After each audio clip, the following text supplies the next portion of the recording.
Assalamualaikum warahmatullahi wabarakatuh.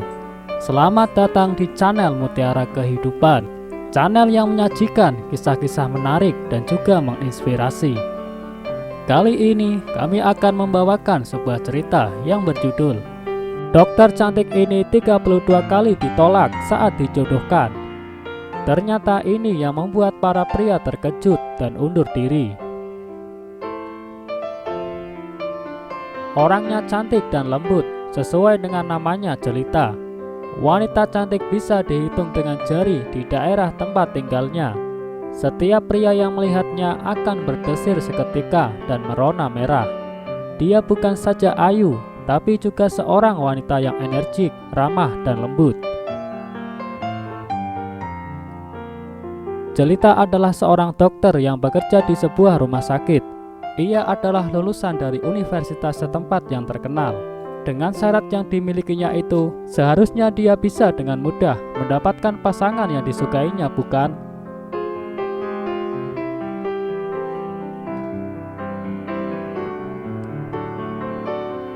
Namun menjelang 26 tahun usianya, Jelita belum juga punya pacar. Para kerabat maupun tetangganya akhirnya turun tangan membantu mencarikan jodoh untuknya. Cukup banyak di antara pria yang hendak dijodohkan itu berasal dari keluarga terpandang. Tapi anehnya, setiap pria yang kencan bersamanya satu persatu menggeleng-gelengkan kepala, kemudian tidak ada kabar kelanjutannya.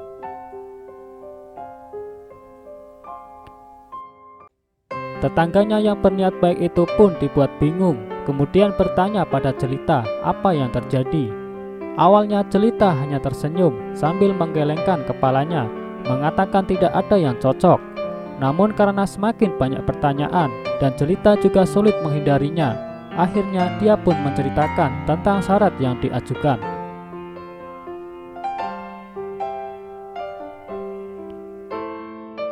Jelita berkata kepada teman kencannya bahwa dia punya syarat jika ingin menjalin hubungan serius dengannya, dan tidak perlu lagi dilanjutkan jika tidak bisa menerima dengan syaratnya.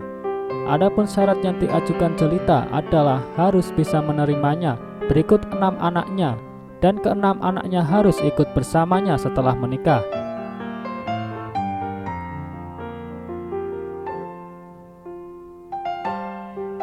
Belum juga menikah, sudah harus menerima satu paket yang tak disangka. Jadi mana ada pria yang tahan dengan syarat itu? Akhirnya mereka pun mundur satu persatu. Padahal Jelita masih muda. Lantas dari mana datangnya anak-anaknya itu?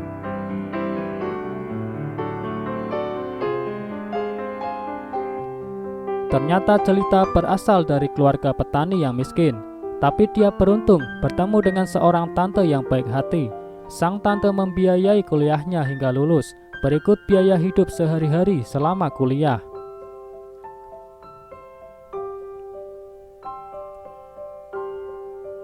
Namun tragisnya, tantenya itu tiba-tiba meninggal tahun lalu karena penyakit yang dideritanya.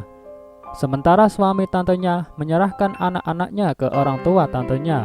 Kemudian suaminya kabur bersama dengan istri mudanya sambil membawa uang, dan tidak ada kabar beritanya sejak itu.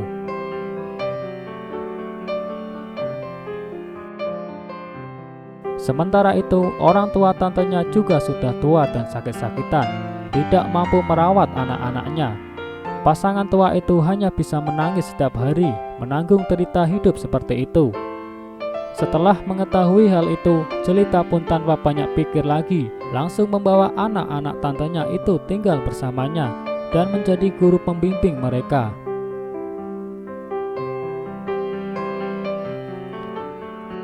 Seseorang harus tahu berterima kasih selama hidup di dunia. Kalau tidak, maka apa bedanya ia dengan binatang? Dan saya tidak akan bisa berdiri dengan bangga di sini sekarang jika tidak ada tante ketika itu.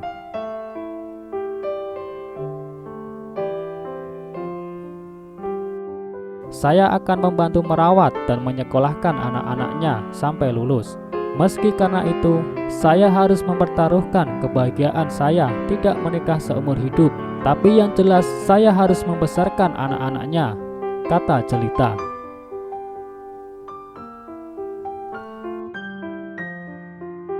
Di tengah masyarakat yang kian realistis dewasa ini, ternyata masih ada orang baik tanpa pamrih.